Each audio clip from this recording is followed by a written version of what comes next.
அல்லாஹு தாலா மூசீன்களை நல்லவர்களை நேசிக்கிறான் என்ற அடிப்படையிலே அந்த பணி தொடர்ந்து நடைபெற்று கொண்டிருக்கிறதை நாம் பார்க்கின்றோம்.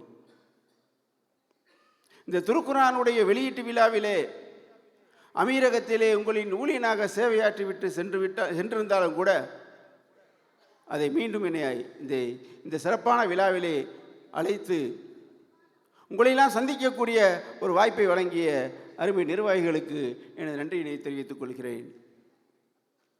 திருக்குர்ஆனுடைய பணி சாதாரண பணி அல்ல.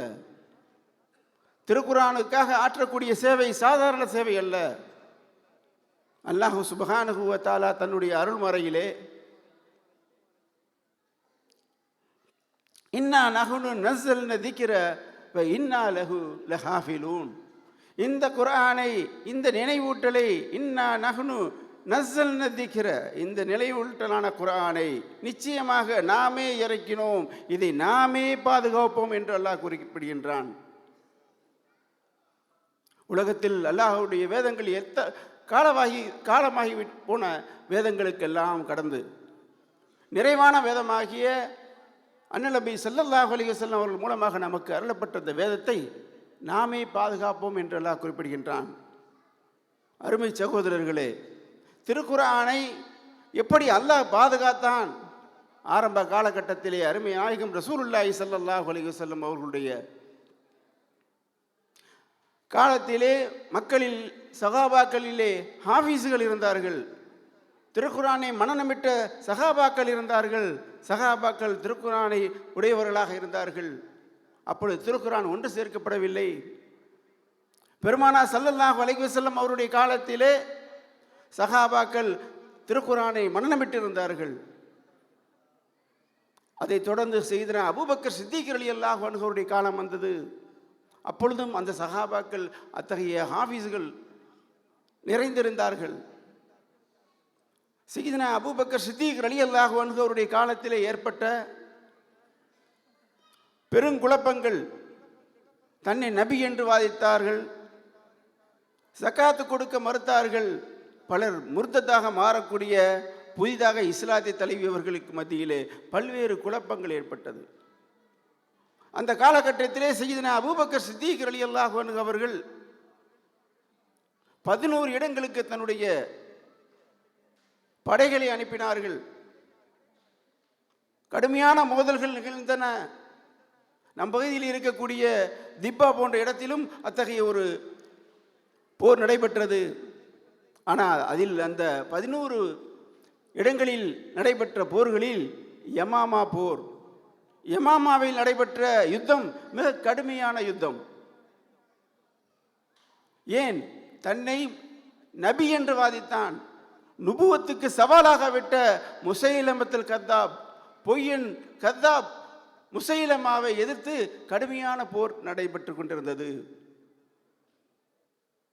இக்ரிமா ரலியல்லாஹு போன்ற பெரு சகாபாக்கள் அதனுடைய தலகர்த்தகராக இருந்து திணறினார்கள். அந்த காலகட்டத்திலே அந்த படைக்கு துணையாக அபூபக்கர் சித்திக் ரலியல்லாஹு அன்ஹு அவர்கள் ஹாலித் பின் வலீத் அவர்களுடைய படையை அனுப்பினார்கள். அதன் பின்பு மீண்டும் படை அந்த முசைலமத்துல் கதாபை எதிர்த்து, தன்னை நபி என்று வாதித்தவனை எதிர்த்து கடுமையான போராட்டத்தில் சஹாபாக்கள் சந்தித்தார்கள். இறுதியாக முசைலமா கொல்லப்பட்டான். அந்த போர் நிகழ்ந்த இடம் யமாமா. ரியாதிலிருந்து அல் ஹரிஜை தாண்டி இருக்கக்கூடிய அந்த பிராந்தியம், அந்த பகுதி இன்னும் மக்களுக்கு பார்வையிடக்கூடிய அளவிலே அந்த யமாமா பகுதி இப்பொழுதும் சில பழைய இடிபாடுகளுக்கும் இடையிலே அந்த ஊர் இருந்து வருகிறது. அந்த யமாமாவில் நடந்த போரிலே சஹாபாக்கள் 300 அன்சாரி சஹாபாக்கள், 300 முஹாஜிரீன்கள், மற்ற கோத்திரத்தை சார்ந்த 300 சஹாபாக்கள் எல்லாம் ஷஹீதாக்கப்பட்டார்கள். சையதுனா உமரே ஃபாரூக் ரலியல்லாஹு அன்ஹு அவருடைய சகோதரரும் ஷஹீதாகினார்கள்.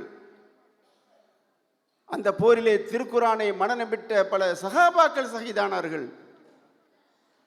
இந்த காலகட்டத்திலே யமாமா போர் முடிந்த பிறகு ஹஸரத் அபூபக்கர் சித்திக் ரலியல்லாஹு அன்ஹு அவர்கள் அவர்கள் ஸெய்த் பின் தாபித் ரலியல்லாஹு அன்ஹு அவர்களை அழைக்கிறார்கள்.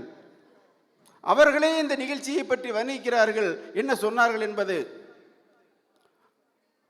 நான் ஹஸரத் அபூபக்கர் சித்திக் ரலியல்லாஹு அன்ஹு அவர்களை அவருடைய அழைப்பை ஏற்று சென்ற பொழுது அவர்கள் அபூபக்கர் சித்திக் ரலியல்லாஹு அன்ஹு அவர்கள் சொல்கிறார்கள், யமாமா போரிலே பல ஹாஃபீஸ்கள் ஷஹீதாகிவிட்டார்கள். ஆகவே திருக்குரானை ஒன்று சேர்க்க வேண்டும் என்று ஹஸரத் உமர் சொல்லுகிறார்.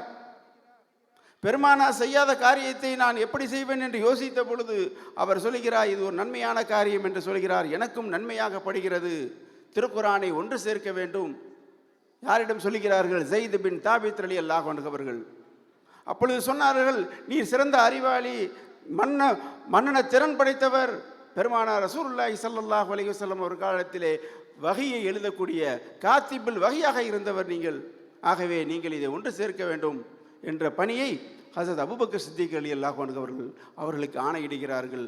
அந்த அடிப்படையிலே அவர்கள் அன்றைய ஹாஃபிஸ் சஹாபாக்களோடு சேர்ந்து திருக்குரானை ஒன்று சேர்த்து ஒரு நூல் வடிவிலே ஒன்று சேர்க்கப்பட்ட ஒரு முதல் நிகழ்வு ஹஸரத் அபூபக்கர் சித்திக் ரலியல்லாஹு அன்ஹு அவருடைய காலத்தில் நிகழ்ந்தது.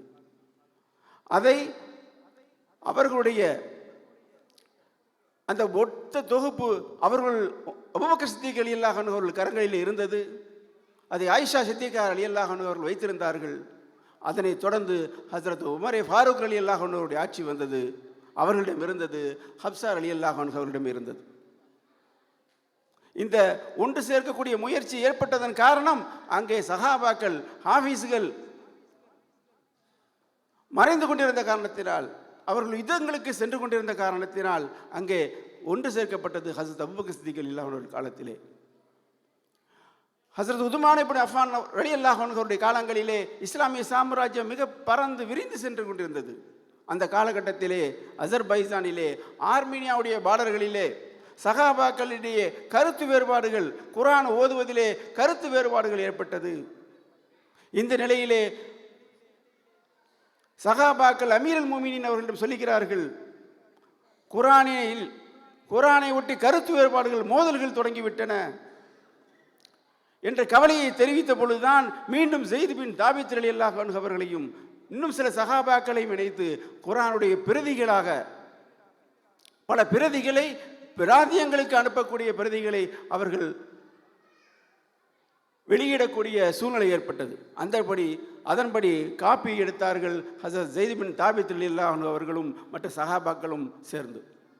அந்த பிரதிகள் அவருடைய பிராந்தியங்களுக்கெல்லாம் அனுப்பப்பட்டது.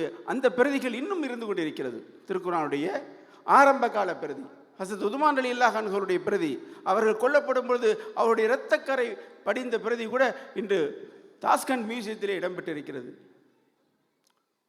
துருக்கி டோப்காபி மியூசியத்திலும் திருக்குர்ஆனுடைய ஆரம்ப பிரதி இடம்பெற்றிருக்கிறது.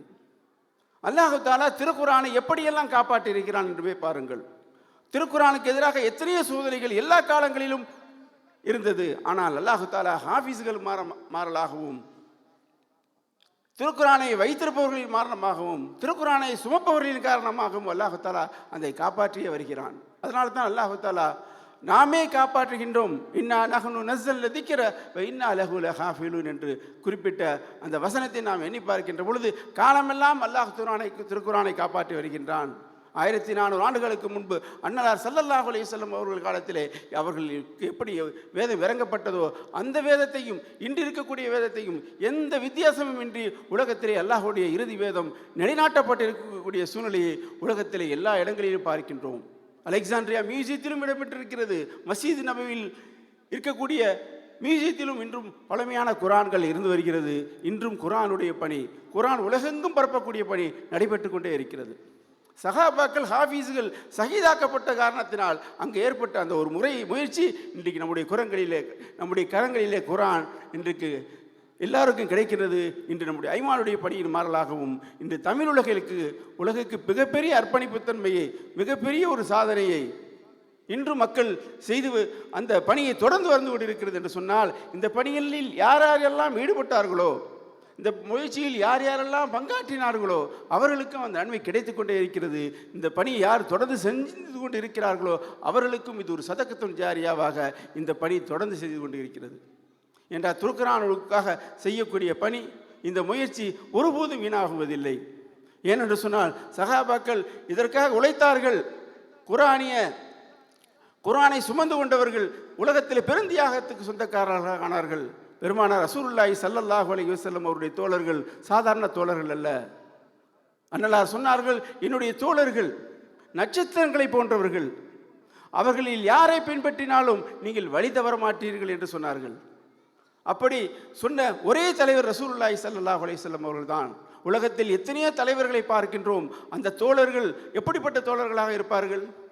அவர்களுக்காக புகழ் பாடக்கூடியவர்களாக, அவர்களுடைய பினாமிகளாக, அவர்கள் என்ன செய்கிறார்கள் என்பதை விளங்காத தொண்டர்களாக, அவர்கள் இறந்த பின்பு அவர்களை மறைந்த தோழர்களாகத்தான் உலகத்திலே பார்த்தோம். உலகத்தில் பெருமானார் ரசூலுல்லாஹி ஸல்லல்லாஹு அலைஹி வஸல்லம் அவர்களுடைய தோழர்கள் தான் உலகத்திலே தோழர்களுக்கு உதாரணமாக, தலைவர்களுடைய தோழர்களுக்கு உதாரணமாக பெருமானாருடைய தோழர் தான். ஒரு தோழரை பின்பற்றுங்கள் என்று உலகத்தில் யாரும் சொல்லவில்லை. ஆனால் பெருமானார் ரசூலுல்லாஹி ஸல்லல்லாஹு அலைஹி வஸல்லம் அவர்கள் மாத்திரம்தான் என்னுடைய தோழர்களை பின்பற்றுங்கள், அவர்களை நீங்கள் பின்பற்றினால் ஒருபோது வழி தவற மாட்டீர்கள் என்று சொன்னது ரசூலுல்லாஹி ஸல்லல்லாஹு அலைஹி வஸல்லம் அவர்கள் மாத்திரம்தான். சஹாபாக்கள் தோழர்களுடைய வரிசைகளே சொல்லுகின்ற பொழுது இமாம் ஹாக்கிம் நைசாபூரி ரஹ்மத்துல்லாஹி அலைஹி அவர்கள் சஹாபாக்களுடைய தோழமையை வரிசைப்படுத்தி காட்டுகிறார்கள். சஹாபாக்களிலே முதல் அந்தஸ்தை பெற்றவர்கள் 10 சஹாபாக்கள், அஸ்ரத்துல் முபஷ்ஷிரீன ஃபில் ஜன்னah, சோனத்தை கொண்டு நன்மாராயம் செய்யப்பட்ட சஹாபாக்கள். ஹஸ்ரத் அபூபக்கர் சித்திக் ரலியல்லாஹு அன்ஹு அவர்கள், ஹஸ்ரத் உமரே ஃபாரூக் ரலியல்லாஹு அன்ஹு அவர்கள், ஹஸ்ரத் உஸ்மான் இப்னு அஃபான் ரலியல்லாஹு அன்ஹு அவர்கள், ஹஸ்ரத் அலி கர்ரமல்லாஹு வஜ்ஹு அவர்கள், ஹஸ்ரத் ஜுபைர் ரலியல்லாஹு அன்ஹு அவர்கள், ஹஸ்ரத் சாத் பின் அபி வக்காஸ் ரலியல்லாஹு அன்ஹு அவர்கள், தல்ஹா பின் உபைதுல்லா ரலியல்லாஹு அன்ஹு அவர்கள், அபு உபைத் அல் ஜர்ரா ரலியல்லாஹு அன்ஹு அவர்கள், அப்துர்ரஹ்மான் இப்னு அவுஃப் ரலியல்லாஹு அன்ஹு அவர்கள், சாத் பின் சயீத் ரலியல்லாஹு அன்ஹு அவர்கள். இந்த 10 சஹாபாக்களும் சஹாபாக்களில் முதல் அந்தஸ்தை பெற்றவர்கள். இரண்டாவது அந்தஸ்தை பெற்றவர்கள் யார் என்று சொன்னால் பெருமானார் ஸல்லல்லாஹு அலைஹி வஸல்லம் அவர்கள் ஆரம்ப காலத்திலே இஸ்லாத்தை மறைமுகமாக பிரச்சாரம் செய்து கொண்டிருந்தார்கள். அர்க்கம் ரலியல்லாஹு அன்ஹு அவர்கள் இல்லத்திலே ஹஸ்ரத் உமர் ரலியல்லாஹு அவர்கள் இஸ்லாத்தை தழுவுவதற்கு முன்பு அந்த சஹாபாக்கள் தான் இரண்டாவது அந்தஸ்தை பெறுகிறார்கள். மூன்றாவது அந்தஸ்தை சஹாபாக்கள் யார் என்று சொன்னால் மக்காவிலே கொடுமை தாங்க முடியாமல் அண்ணலாரின் அறிவுரையை ஏற்று அபிசீனியா சென்ற சஹாபாக்கள் மூன்றாவது அந்தஸ்தினை பெறுகிறார்கள். மதீனா மாநகரிலிருந்து பெருமானார் ஸல்லல்லாஹு அலைஹி வஸல்லம் அவர்களிடம் இஸ்லாத்தை ஏற்றுக்கொள்வதாக பைஅத் செய்த அகபா முதல் உடன்படிக்கை செய்து கொண்டவர்கள் நான்காவது அந்தஸ்தை பெறுகிறார்கள். மீண்டும் இரண்டாவது மறு வருடம் வரக்கூடிய இரண்டாவது அக்கபா உடன்படிக்கையிலே வரக்கூடியவர்கள் இரண்டாவது அடுத்த அந்தஸ்தை பெறுகிறார்கள். ஆறாவது அந்தஸ்தை பெருமானார் ஸல்லல்லாஹு அலைஹி வஸல்லம் அவர்கள் ஹிஜ்ரத் செய்வதற்கு முன்பாகவே மதீனா சென்ற சஹாபாக்கள், அந்த தியாகசீலர்கள் ஆறாவது அந்தஸ்தை பெறுகிறார்கள். ஏழாவது அந்தஸ்தை பத்ர் யுத்தத்தில் கலந்து கொண்டவர்களுக்கு ஏழாவது அந்தஸ்தை பெறுகிறார்கள். அடுத்து எட்டாவது அந்தஸ்தை ஹுதைபியா உடன்படிக்கையிலே பெருமானார் ஸல்லல்லாஹு அலைஹி வஸல்லம் அவர்களோடு தன்னுடைய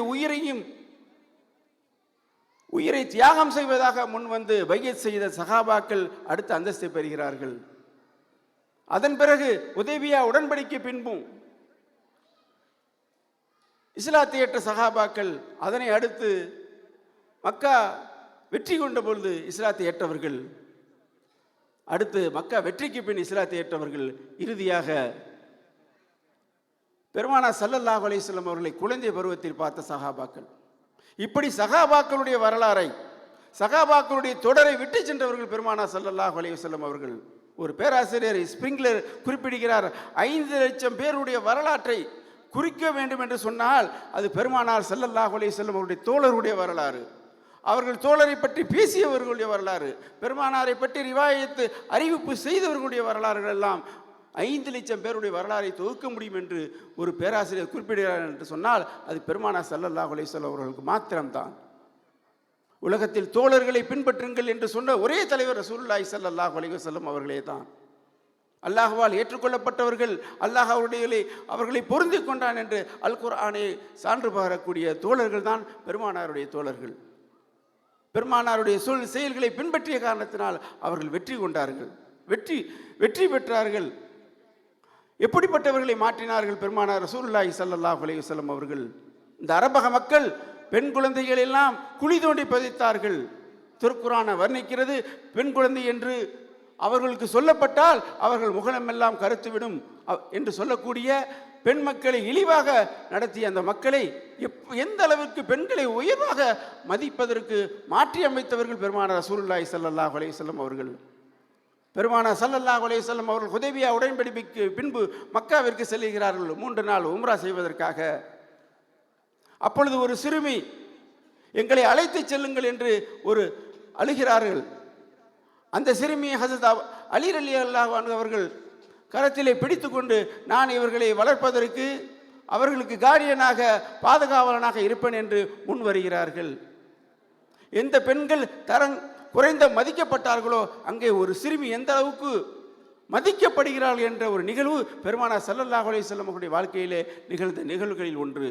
அலி ரலியல்லாஹு அன்ஹு அவர்கள் சிறுமியை அழைத்த பொழுது மற்றொரு சஹாபி, அவர்களுடைய சகோதரர் ஜேஃபர் பின் அபூ தாலிப் அவர்கள் அந்த குழந்தையை நான் வளர்ப்பேன் என்று சொல்கிறார்கள்.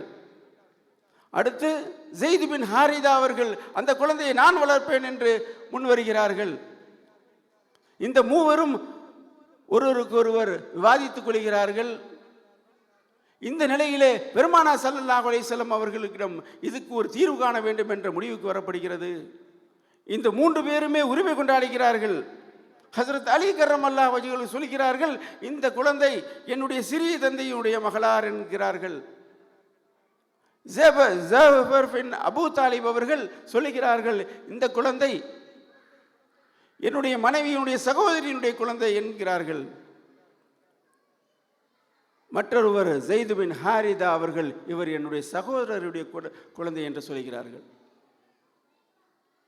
ஸெய்த் பின் ஹாரிதா அவர்கள் குறிப்பிட்டது, பெருமானார் ஸல்லல்லாஹு அலைஹி வஸல்லம் அவர்கள் மதீனாவிலே சகோதர பிணைப்பை ஏற்படுத்த பொழுது ஹஸரத் ஹம்சா அவர்களுக்கும் ஸெய்த் பின் ஹாரிதா அவர்களுக்கும் இடையிலேயே சகோதர பிணைப்பை ஏற்படுத்திய காரணத்தினால் இவர் என்னுடைய சகோதரருடைய மகள் என்று அவர்கள் முன் வருகிறார்கள். இப்படி மூவருமாக தன்னுடைய வாதங்களை வலுப்படுத்துவதற்காக சொன்ன பொழுது பெருமானார் ரசூலுல்லாஹி ஸல்லல்லாஹு அலைஹி வஸல்லம் அவர்கள்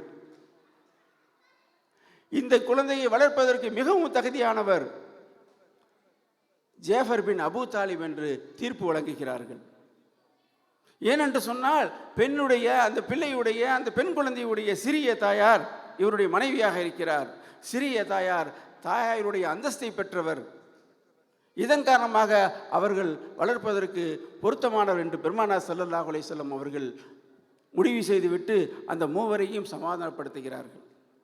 ஹஸரத் அலியை பார்த்து, ஹஸரத் அலியே, உன்னில் நான் இருக்கிறேன், என்னில் நீ இருக்கிறாய் என்று அவர்களை போல்கிறார்கள். ஹஸரத் ஜேஃபர் ரலியல்லாஹு அன்ஹு அவர்களை பார்த்து சொல்கிறார்கள், பெருமானாருடைய பெரிய தந்தையுடைய புதல்வரும் கூட, நீர் என்னை போன்று தோற்றமுடையவர், குணமுடையவர் என்று அவர்களை வாழ்த்துகிறார்கள். மூன்றாவதாக ஸெய்த் பின் ஹாரிதாவை பார்த்து, நீர் என்னுடைய சகோதரர், என்னுடைய நண்பர் என்று வாழ்த்துகிறார்கள்.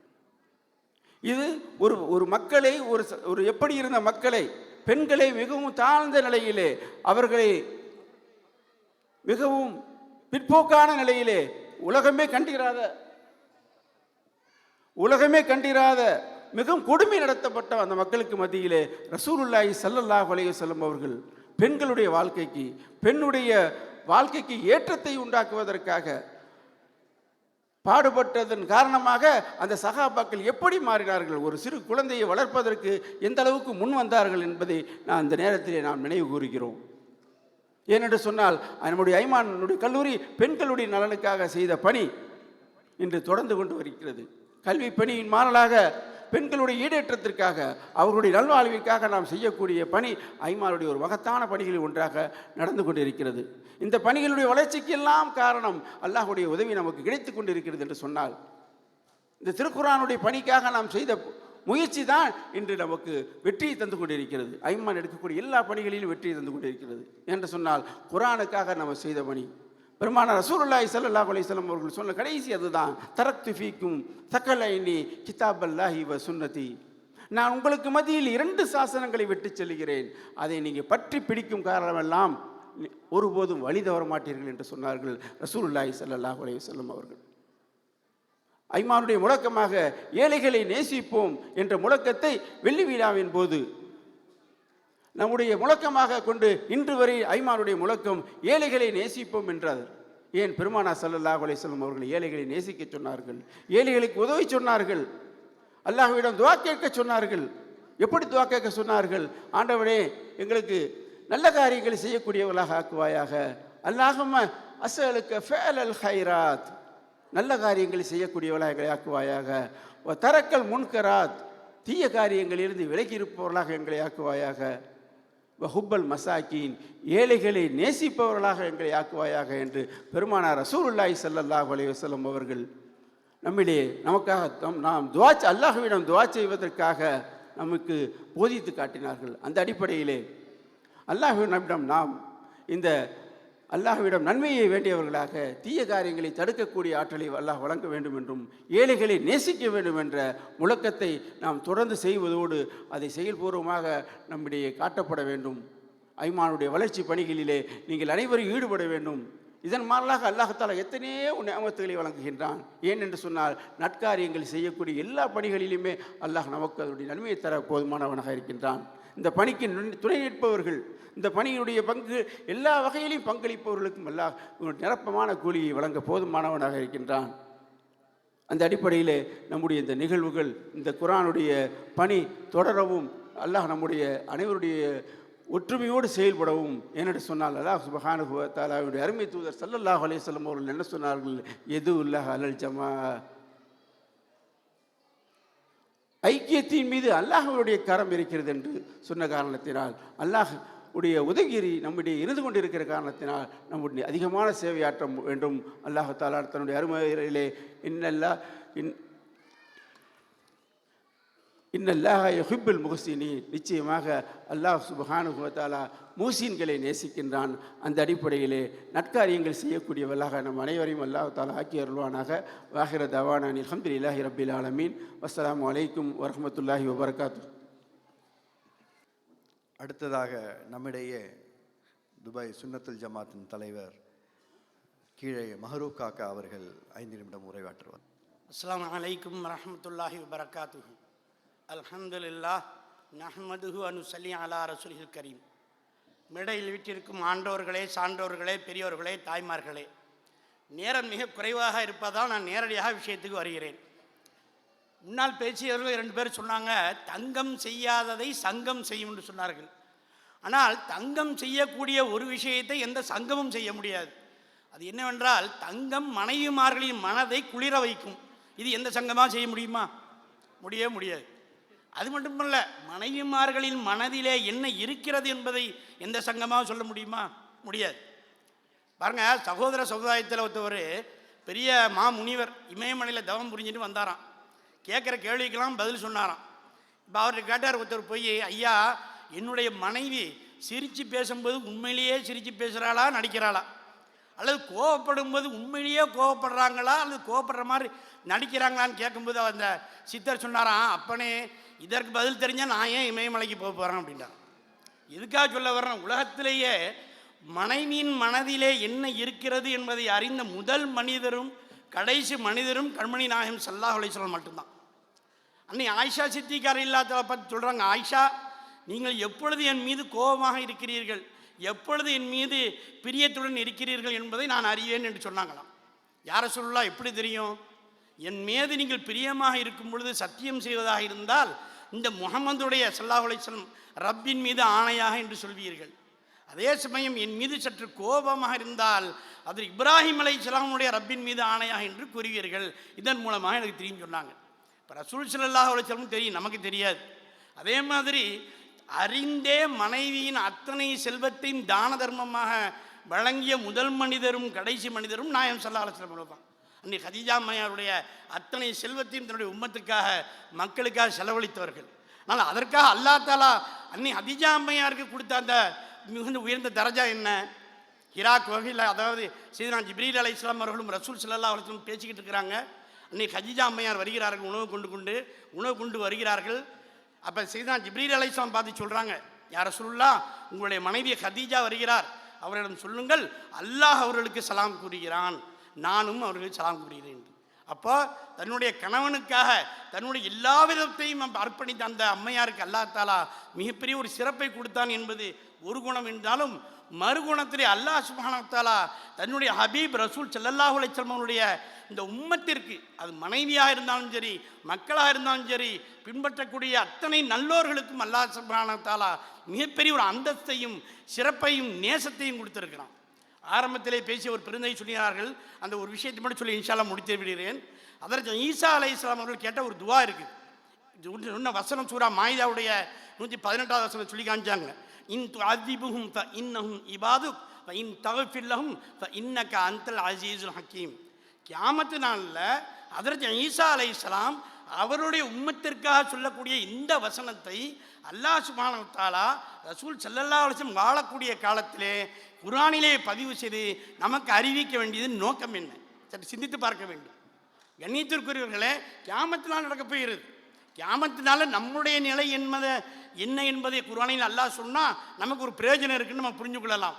ஆனால் அதற்கு ஈசா அலைஹிஸ்ஸலாம் அவருடைய உம்மத்துக்கு சொல்லக்கூடிய அந்த வசனத்தை அல்லாஹ் தஆலா ஏன் குர்ஆனில் பதிவு செய்யணும்? அப்போ சான்றோர்கள் முஃபஸ்ஸிரீன் விளக்கம் சொல்கிறாங்க, இந்த வசனத்தை நாயகம் ஸல்லல்லாஹு அலைஹி வஸல்லம் அவர்கள் தன்னுடைய உம்மத்துக்கு உபயோகிக்க வேண்டும். ரசூல் ஸல்லல்லாஹு அலைஹி வஸல்லம் உபயோகித்தார்கள்.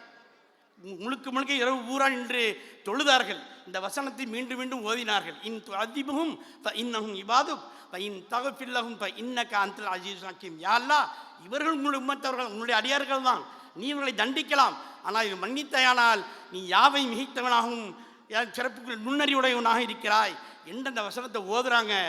ஓதி முடிஞ்ச உடனே அதிகாலை நேரம் அழுகிறார்கள். சரி, நான் ஜிப்ரீல் அலைஹிஸ்ஸலாம் வந்து கேட்டார்கள், ஏன் அழுகிறீர்கள் என்று அல்லாஹ் கேட்க சொன்னான். அப்போ என்னுடைய உம்மத்துடைய நிலை என்ன? இன் துஅதிபுஹும் என்ற அந்த வசனத்தை மீண்டும் ஓதினார்கள். அல்லாஹ் கூறினான், நான் அவருடைய உம்மத்தை, அவருடைய துவாவை கபூல் செய்தேன், இந்த உம்மத்தை நான் மன்னிப்பேன் என்று. இதை கொண்டு தான் ரசூல் ஸல்லல்லாஹு அலைஹி வஸல்லம் சொல்கிறார்கள், இதை கொண்டு தான் அல்லாஹ் தஆலா எனக்கு ஷஃபாத் செய்யக்கூடிய அந்த ஒரு உரிமையை தந்தான் என்று. ஆக கியாமத்துடைய நாளிலே இந்த வசனத்தின் பொருட்டினால் கண்மணி நாயகம் ஸல்லல்லாஹு அலைஹி வஸல்லம் அனைவருக்கும் ஷஃபாத் செய்து தன் உம்மத்தை அனைவரையும் வெளியேற்றுவார்கள். கடைசி உம்மத்து வெளியே வந்தவுடன் அல்லாஹ் சுப்ஹானஹு வ தஆலா கேட்பான், யார் ரலீத்த யா முஹம்மத் ஸல்லல்லாஹு அலைஹி வஸல்லம். அல்லாஹ் கேட்குறான். அப்போ நாயகம் ஸல்லல்லாஹு அலைஹி வஸல்லம் சொல்லுவாங்க, யார் ரப்பி ரலீத் என்று. கண்ணியத்திற்குரியவர்களே, கடைசி ஒரு சிந்தனை, மஹ்ஷருடைய மைதானத்திலே ஒவ்வொரு மனிதனும் அல்லாஹ்வுடைய ரிதாவை, திருப்பொருத்தத்தை நாடி நடக்கக்கூடிய அந்த நேரத்திலே அல்லாஹ் தஆலா தன்னுடைய ஹபீபுடைய ரிதாவை, திருப்பொருத்தத்தை நாடி என்னுடைய ஹபீப் புரிந்து கொள்வார்களா, கடைசி உம்மத்தை வெளியேறிவிட்டார்கள் என்று பார்க்கக்கூடிய அந்த சூழ்நிலை அங்கே ஏற்படுகிறது என்று சொன்னால், அல்லாஹ் தஆலா தன்னுடைய ஹபீபை நேசிக்கிறான். ஹபீப் அவர்கள் நம்மை நேசித்தார்கள், அதன் பொருட்டினால் அல்லாஹ் நம்மையும் நேசிக்கிறான். நாம் அல்லாஹ்வையும் நேசித்து அல்லாஹ்வுடைய ரசூலையும் நேசித்து ஆரம்பத்திலே கூறிய அந்த சூரா தௌபாவின் வசனத்தின் பொருட்டினால் நம் தந்தை, தாய், பிள்ளைகள், மனைவி, மக்கள், சொத்து, நிலம் அத்தனையும் விட அல்லாஹ்வையும் அல்லாஹ்வுடைய ரசூலையும் நேசித்து அதன்படி வாழக்கூடிய நல்ல தௌஃபீக் அல்லாஹ் தஆலா நமக்கு தந்தருவானாக. நான் இந்த மீட்டிங்குக்கு வந்தவருடைய நோக்கம் 2. முதலாவதாக ரசூல் ஸல்லல்லாஹு அலைஹி வஸல்லம் நிகழ்ச்சியிலே கலந்து கொள்ள வேண்டும் என்பது. இரண்டாவதாக இந்த ஐமானுக்கும் மதிப்பிற்குரிய நமது அப்துல் ரஹ்மான் அவர்களுக்கு நான் நன்றி சொல்ல கடமைப்பட்டிருக்கிறேன். ஏனென்று சொன்னால் 1993 ஈட்டிஏயில் இருக்கும் பொழுது 3 மாதங்கள் லிபியாவிலே பென்காசியிலே இருக்கக்கூடிய ஒரு வாய்ப்பு கிடைத்தது. அந்த பென்காசியில் இருக்கக்கூடிய காலத்தில் வேறு எதுவும் ஒரு நல்ல ஒரு பொழுதுபோக்கு என்று பொதுவாக என்டர்டெயின்மெண்ட் என்று சொன்னாவே நம்ம தவறாக நினைத்து கொண்டிருக்கிறோம்.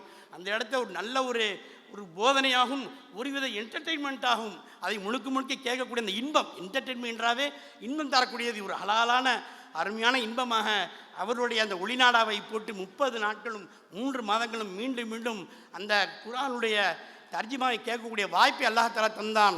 யார் மனிதர்களுக்கு நன்றி செலுத்தவில்லையோ அவருக்கு அல்லாஹுக்கு நன்றி செலுத்ததாக ஆகிவிட முடியாது. ஆக அந்த அடிப்படையிலே நான் ஐமானுக்கும் அதை இந்த ஒளிநாடாவிலே பேசிய அந்த பெருந்தகைக்கும் நான் ஜஸாக்கல்லாஹ் என்ற நன்றியும் காணிக்கையாக்கி வாய்ப்பு தந்த இந்த அவைக்கும் நன்றியை உரைத்தினுடைய உரையை முடிவு செய்கிறேன். வாஹிரு தானான் அல்ஹம்துலில்லாஹி ரப்பில் ஆலமீன். அஸ்ஸலாமு அலைக்கும் வரஹ்மத்துல்லாஹி வபரகாத்துஹு. உலகின் பிரபலமான காரிகளில் ஒருவரும் தலை சிறந்த மார்க்க அறிஞருமான எகிப்து நாட்டை சார்ந்த காரி ஷேக் அப்துல் பாரி முகமது அவர்களின் கிராத்துடன் இன்றைய சிறப்பு விருந்தினராக வருகை தந்திருக்கும் திருவை அப்துல் ரஹ்மான் அவர்களுடைய தமிழ் மொழிபெயர்ப்புடன் உலகிலேயே முதலாக ஐமானால் வெளியிடப்பட்டது குர்ஆன் தமிழாக்கத்தின் ஒளிநாடா. இன்று அதை தொழில்நுட்ப முன்னேற்றத்திற்கேற்ப மக்களின் பயன்பாட்டிற்கேற்பவும் மொபைல் அப்ளிகேஷனாக தயாரிக்கப்பட்டு நம் சமுதாயத்திற்காக அர்ப்பணிக்கப்பட உள்ளது. அதனை வெளியிட ஐமான் சங்கத்தின் ஆக்கப்பணிகளுக்கெல்லாம் உறுதுணையாக இருந்து எங்களை ஊக்கப்படுத்தி கொண்டிருக்கும் சமூக ஆர்வலர், தொழிலதிபர், நோபல் மரைன் குழுமத்தின் மேலாண்மை இயக்குனர் ஹாஜி ஷாவுல் அமீத் அவர்களை அன்புடன் அழைக்கிறோம். ஐமான் தமிழ் குர்ஆன் மொழிபெயர்ப்பின் உருவாக்கம் காரி ஷேக் அப்துல் பாரியின் கிராத்திலும் பேராசிரியர் திருவை அப்துல் ரஹ்மான் அவர்களால் தமிழில் மொழிபெயர்ப்பிற்கு குரல் கொடுக்கப்பட்டது. 30 ஜுசுக்கள் 40 ஒளிநாடாக்களுக்காக ஆக்கப்பட்டது. 1983ஆம் ஆண்டு முதல் குர்ஆன் ஒளிநாடா வெளிவந்தது. உலகிலேயே முதலாக குர்ஆனின் தமிழாக்கம் ஒளிநாடாவாக ஐமான் வெளியிடப்பட்டது.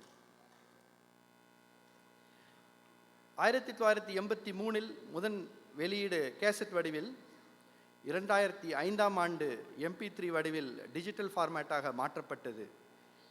அதே 2005இல் வெளி நிறுவனங்களுக்கு MP3 ஆடியோவாக உபயோகிப்பதற்கு உரிமம் கொடுக்கப்பட்டது. 2014ஆம் ஆண்டு ஆண்ட்ராய்டு வெர்ஷனாக மொபைல் பயன்பாட்டிற்கு ஐமானில் தமிழ் மொழிபெயர்ப்பின் குர்ஆன் வெளியிடப்படுகிறது. أعوذ بالله من الشيطان الرجيم. بسم الله الرحمن الرحيم. الحمد لله رب العالمين الرحمن الرحيم مالك يوم الدين إياك نعبد وإياك نستعين اهدنا الصراط المستقيم صراط الذين أنعمت عليهم غير المغضوب عليهم ولا الضالين.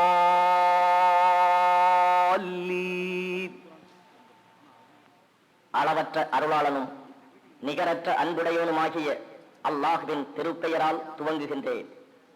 அனைத்து புகழும் அகிலங்கள் எல்லாவற்றையும் படைத்து வளர்த்து பரிபக்குவப்படுத்தும் நாயனான அல்லாஹுவுக்கே ஆகும். அவன் அளவற்ற அருளாளன், நிகரற்ற அன்புடையோர்.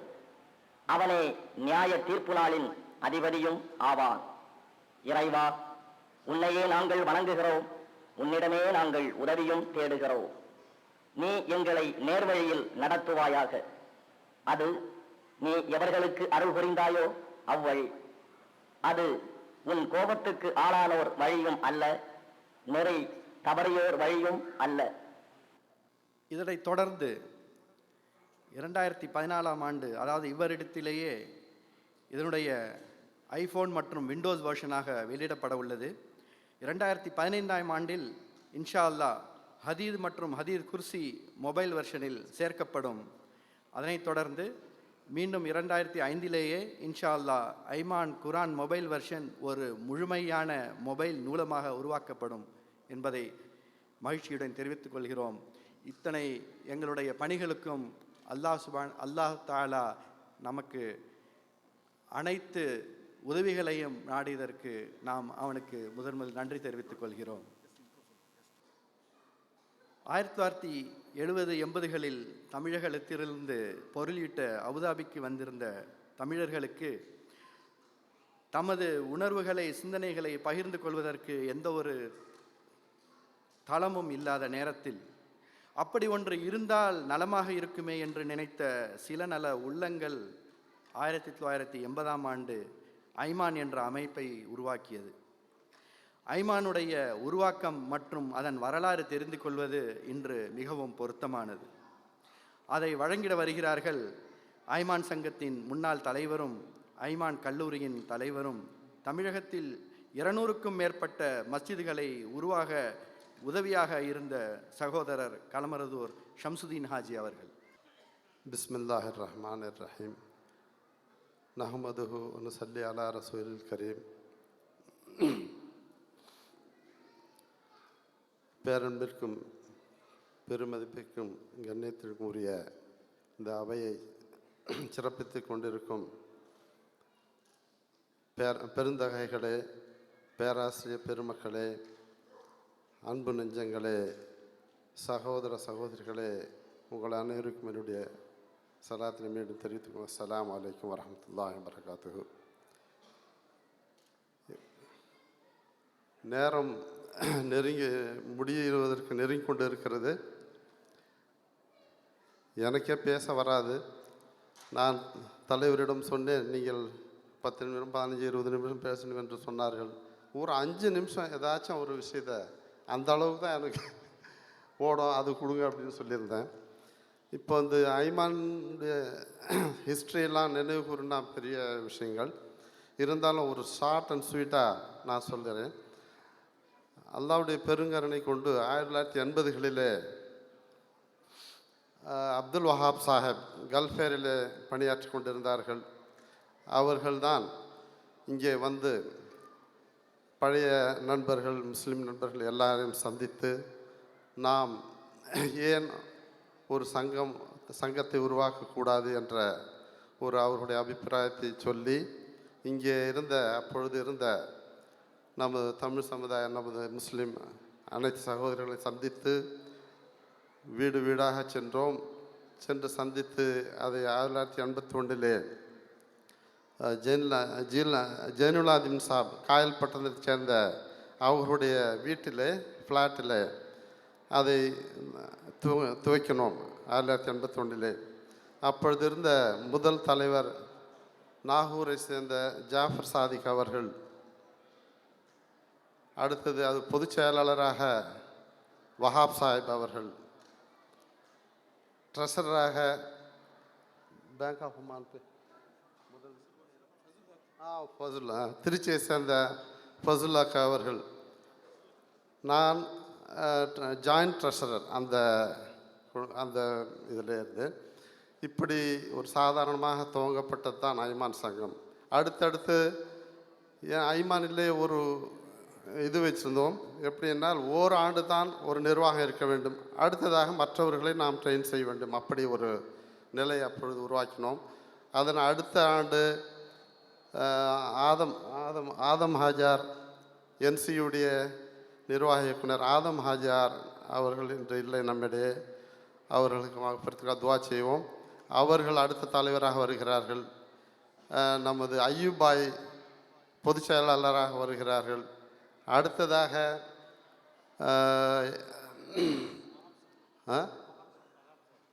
வஹாப் சாப் தான் அடுத்ததாக வஹாப் சாப் தலைவராக வருகிறார்கள். அடுத்ததாக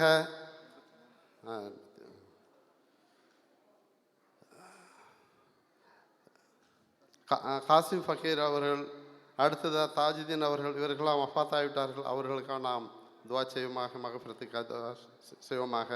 அடுத்ததாக ஷர்ஃபுதீன் ஹஜார் அவர்கள். அடுத்ததாக இது பிடி ஹசன். அடுத்ததாக பிடி அவர்களும் இன்று நம்மிடையே இல்லை. லால்பேட்டையைச் சேர்ந்த பிடி ஹசன் மரக்கார் அவர்கள். அடுத்ததாக நூர்தீன் அவர்கள். அடுத்ததாக அஜ்மல் மஹிதீன் அவர்கள். நமது நான் அடுத்ததாக வருகிறேன். அடுத்ததாக சையத் ஜாஃபர் அவர்கள், கீழக்கரை சேர்ந்தவர் அவர்கள். அடுத்ததாக இப்படி பல தலைவர்கள் அவர்கள். ஹாஜி காதர் அவர்களை நான் சொல்ல மறப்பதற்கு காரணம், என் உள்ளத்திலே உறைந்தவர், கல்விலே ஆழமாக பதிந்தவர்களான். நான் வேறு அவர் வேறு என்று நினைக்காத பட்சத்திலே மறந்து விட்டேன். அவர்கள் அடுத்ததாக வருகிறார்கள். வந்து பல ஆண்டுகள் அந்த தலைமை பகுதியிலே இருந்து அழகு செய்தார்கள். அதாவது ஐமான் சங்கத்திலே எங்களுக்கு நமது குடும்பங்களெல்லாம் விட்டு வந்து இங்கே நமது நஜ்முல்லா எல்லாம் ஐமானில் ஆரம்ப கால தொடர்போடு இருந்தவர்கள் நஜ்முல்லா. அப்பொழுது எங்களுக்கு என்னென்னா ஒரு 2 கண்ணு மாதிரி நம்ம ஹாஜி காதர் பக்ஷ், இன்னொரு சிட்டிசன் மஜீத், டெய்லி ஒரு அரை மணி நேரம் அல்லது அரை மணி நேரத்துக்கு கம்மி இல்லாமல் பேசிக்குவோம். எந்த விஷயங்கள் இருந்தால் இன்றைக்கி வந்து ஒரு டிக்ஷனரி, ஒரு மார்க் சம்பந்தமான பிரச்சனைகள் எதுக்குமே ஹாஜி காதர் பக்ஷ் நான் ஒரு டெலிஃபோன் பண்ணால் உடனே நமக்கு விடை கிடச்சிடும். என்ன காரணம்? அவருடைய வீடே ஒரு லைப்ரரி மாதிரி. நிறைய புத்தகங்கள் வாங்குவார், நிறைய புத்தகங்கள் சேகரித்து வைப்பார், அதை படிப்பார். டிவிக்கும் அவருக்கும் வெகு தூரம், டிவியே பார்க்க மாட்டார். டிவி என்பது அவர்களுக்கு வெகு தூரம். அல்ஹம்துலில்லாஹ். அதான் எனக்கு ஆச்சரியமாக இருந்தது. இன்று நம்மிடையே பேசும்பொழுது நான் நினைத்தேன், இங்கே இருக்கும்போது தான் நல்லா பேசிட்டு இருந்தார். நான் ஊருக்கு போன பிறகு இந்த அளவுக்கு ரொம்ப மெருகேறி ரொம்ப நிறைய விஷயங்களை இவ்வளோ வேகம் நல்ல விதமாக பேசினா எனக்கு ஆச்சரியமாக இருந்தது. ஏன்னா ஊருக்கு போய் இன்னும் அவர் பண்பட்டு இருக்கிறார், இன்னும் நல்லா மெருகேற்றப்பட்டு இருக்கிறார் அல்ஹம்துலில்லாஹ். ஏனென்றால் கிழக்குடைய பாரம்பரியமிக்க அந்த நகரத்தினுடைய டவுன் ஹாஜியாக இருக்கிறார்கள். இன்ஷா அல்லாஹ். எங்களுக்கு என்னன்னா இப்போ இந்த 2 பேரும் இல்லாத ஒரு சூழ்நிலை, நான்லாம் ஒரு தனிமைப்பட்டவனாக ஆகிவிட்டேன். ரொம்ப கஷ்டம் நாட்கள் ஓடுவது. இருந்தாலும் நம்ம சகோதரர்களெல்லாம் இருக்கிறார்கள் அல்ஹம்துலில்லாஹ். அல்லாஹ் தாலா அவர்களுக்கெல்லாம் நீண்ட ஆயுளும் நிறைந்த செல்வத்தையும் எல்லா விதமான நலன்களை தருவதற்காக துவா செய்கிறோம். அடுத்ததாக நம்ம திருவை அப்துல் ரஹ்மான் சாப் பேராசிரியர் அவர்கள் இந்த குர்ஆனுக்கு குரல் கொடுத்திருக்கிறார்கள். அந்த காலத்திலே நாம் இந்த ஒளி நாடாக்கள் 90 நிமிஷம் உள்ள ஒரு 30 கேசட் நினைக்கிறேன், 30 கேசட் 38 கேசட் அதை தயார் பண்ணுறதுக்கு ஒரு பெரிய இந்த யானை மாதிரி உள்ள பெரிய மிஷின், அந்த ரெக்கார்டு மஜீத் சாப், அவங்க இப்ராஹிம் ஹாஜார், இன்னும் சில எல்லோரும் சேர்ந்து அதை 2 நாள் அதை ரெக்கார்ட் பண்ணுவாங்க. அந்த 30 கேசட் ரொம்ப கஷ்டப்பட்டுருக்காங்க. அவர்களுக்கெல்லாம் அல்லாஹ் தஆலா நல்ல நன்மைகளை வாரி வழங்குவானாக. ஷாக்கிர் இங்கே வந்திருக்கிறார்.